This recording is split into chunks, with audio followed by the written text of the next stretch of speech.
Hello friends, welcome to NS Foods. ఈరోజు మనం ఈ వీడియోలో చాలా ఈజీగా బిస్కెట్స్ ఎలా చేసుకోవాలో తెలుసుకుందామండి.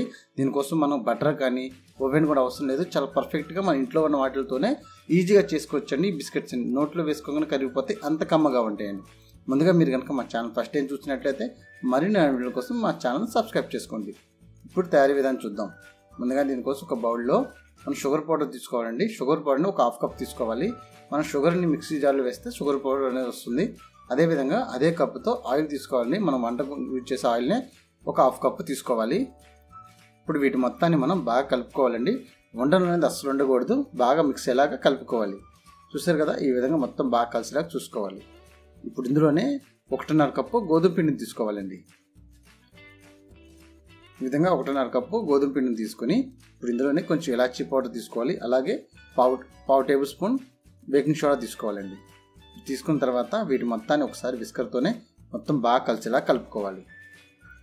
ఈ మొత్తం విధంగా ఒకసారి విస్కర్తో బాగా కలిపిన తర్వాత ఇప్పుడు విస్కర్ని తీసేసి ఇప్పుడు చేత్తో బాగా కలుపుకోవాలండి. ఇందులో వాటర్ అనేది అసలు యాడ్ చేయకూడదండి. అసలు యాడ్ చేయకుండానే ఈ విధంగా ఈ ఆయిల్తోనే మొత్తం బాగా కలిసేలాగా చూసుకోవాలి.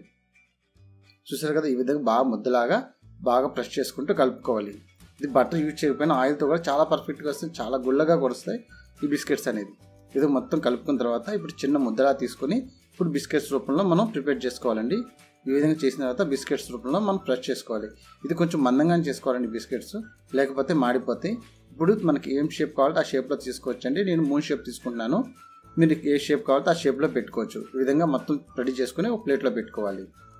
ఇప్పుడు బేకింగ్ కోసం మనం ఇడ్లీ పాత్ర యూజ్ చేస్తున్నామండి. ఇడ్లీ ప్లేట్లో మనం ఇప్పుడు కొంచెం ఆయిల్ అనేది అప్లై చేసుకోవాలి. ఈ విధంగా ఆయిల్ మొత్తం అప్లై చేసుకుంటే మనకు తొందరగా బిస్కెట్స్ అనేవి ఊడిపోతాయి. ఈ విధంగా ఆయిల్ మొత్తం అప్లై చేసుకొని మనం ప్రిపేర్ చేసుకున్న బిస్కెట్స్ ఉన్నాయి కదా, ఒక్కొక్కటిగా ప్లేట్లో పెట్టుకోవాలి. ఈ విధంగా ఒక్కొక్కటిగా ప్లేట్లో పెట్టుకున్న తర్వాత ఇప్పుడు పొయ్యి మీద ఇడ్లీ పాత్ర పెట్టుకోవాలి. ఇడ్లీ పాత్ర ఇసుక కానీ ఆయిల్ కానీ ఏమీ వేయట్లేదండి. ఈ విధంగా వేసిన తర్వాత ఒక ఎంటీ ప్లేట్ ముందు కింద పెట్టుకోవాలండి. ఎందుకంటే అడుగు పెట్టిన తొందరగా మాడిపోతుంది. అలా తర్వాత మిగిలిన ప్లేట్ అని మనం పెట్టుకోవాలి. ఈ విధంగా పెట్టుకున్న తర్వాత ఇప్పుడు మూత పెట్టి దీన్ని లో ఫ్లేమ్లో ఒక హాఫ్ అన్ అవర్ పాటు మనం ఫ్రై చేయాలండి. హాఫ్ అన్ అవర్ తర్వాత మనం చూసినట్లయితే బిస్కెట్స్ అన్ని రెడీ ఉంటాయండి. మీరు మధ్య మధ్యలో ఒకసారి చెక్ చేసుకుంటూ ఉండాలి, ఎందుకంటే మాడిపోయి చూసుకోవాలి. ఈ విధంగా రెడీ అయిపోయిన తర్వాత దీన్ని పూర్తిగా చల్లారనివ్వాలి. ఈ విధంగా పూర్తిగా చల్లారిన తర్వాత చూసినట్లయితే మన బిస్కెట్స్ అనేవి త్వరగా ఊడిపోతాయండి. ఎందుకంటే మనం ఆయిల్ అప్లై చేసాం కాబట్టి ప్లేట్లకి అసలు అంటుకోకుండా ఈజీగా వచ్చేస్తాయి. ఇప్పుడు వీటిని మనం ఒక ప్లేట్లోకి తీసుకుంటే మనకు ఒక 10 రోజుల పాటు చాలా టేస్టీగా ఉంటాయండి ఈ బిస్కెట్స్ అనేవి. చూసారు కదా, ఎంతో టేస్టీగా ఉండి ఎంతో ఈజీగా ఎంతో హెల్తీ అయినటువంటి బిస్కెట్స్ అనేవి రెడీ అయిపోయాయండి. మీరు కూడా ట్రై చేసి మీకు ఎలా వచ్చిందో మాకు కామెంట్ రూపంలో తెలియజేయండి.